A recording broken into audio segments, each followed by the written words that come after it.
Hai, Assalamualaikum warahmatullahi wabarakatuh.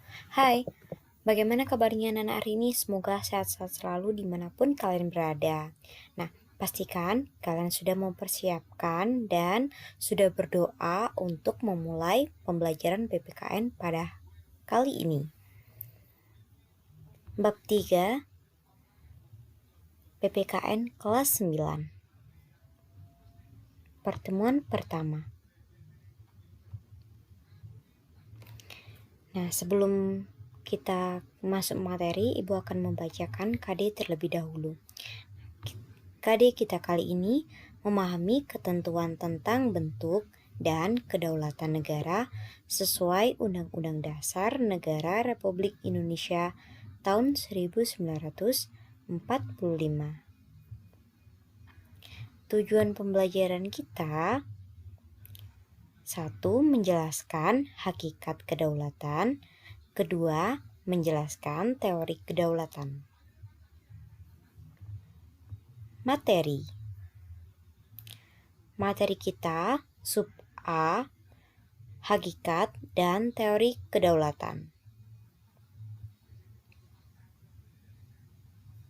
Nah, kita kali ini akan belajar mengenai hakikat dan teori kedaulatan, kemudian teori dari kedaulatan. Hakikat dan teori kedaulatan. Kedaulatan berasal dari bahasa Arab, yaitu daulah, yang berartikan kekuasaan tertinggi. Kedaulatan berarti kekuasaan yang tertinggi untuk membuat undang-undang dan melaksanakannya dengan semua cara yang tersedia. Oleh karena itu, kedaulatan rakyat membawa konsekuensi bahwa rakyat adalah pemegang kekuasaan tertinggi dalam kehidupan bermasyarakat dan bernegara.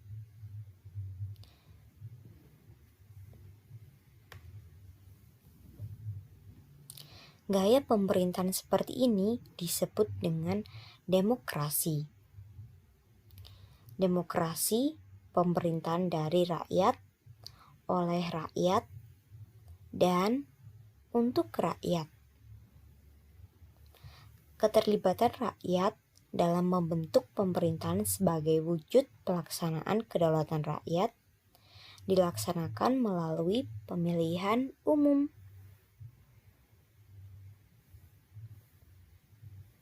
Pelaksanaan prinsip kedaulatan rakyat terbagi menjadi dua, demokrasi langsung dan demokrasi perwakilan. Demokrasi langsung bercirikan rakyat mengambil bagian secara pribadi dalam tindakan-tindakan dan memberikan suara untuk membahas serta mengesahkan undang-undang.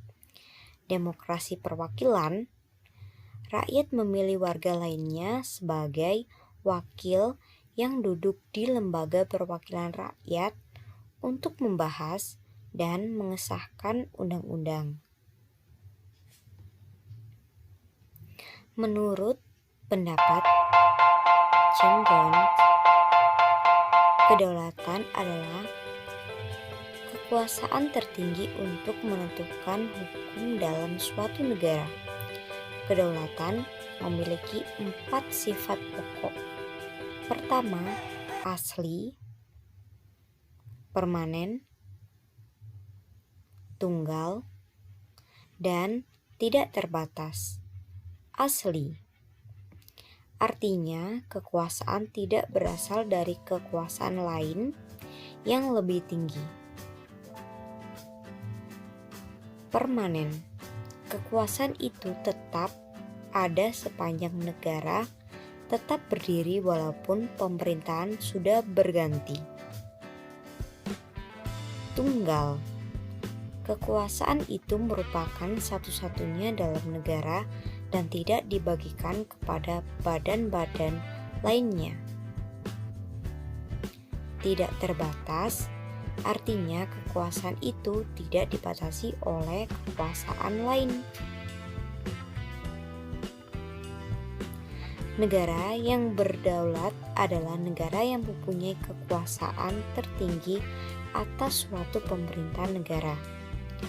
Perjuangan bangsa Indonesia untuk memperoleh suatu kedaulatan berhasil meraih titik puncak pada saat proklamasi kemerdekaan 17 Agustus 1945.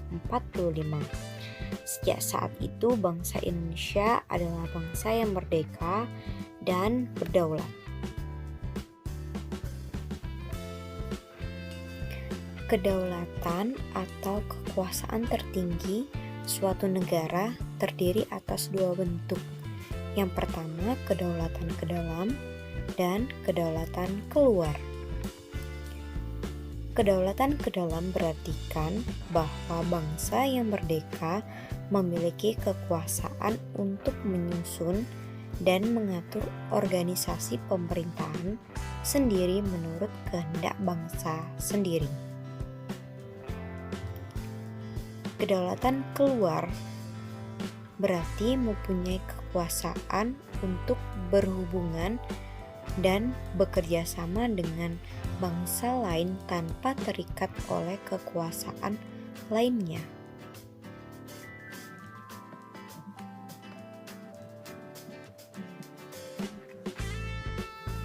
Teori kedaulatan rakyat. Pertama, teori kedaulatan Tuhan. Kedua, teori kedaulatan raja. Ketiga, teori kedaulatan negara. Keempat, teori kedaulatan hukum. Dan kelima, teori kedaulatan rakyat. Teori kedaulatan Tuhan merupakan teori kedaulatan yang pertama dalam sejarah. Teori ini mengajarkan bahwa negara dan pemerintah mendapat kekuasaan tertinggi dari Tuhan sebagai asal segala sesuatu. Kedua, teori kedaulatan raja. Teori kedaulatan Tuhan berkembang menjadi teori kedaulatan raja, yang menganggap bahwa raja bertanggung jawab terhadap dirinya sendiri.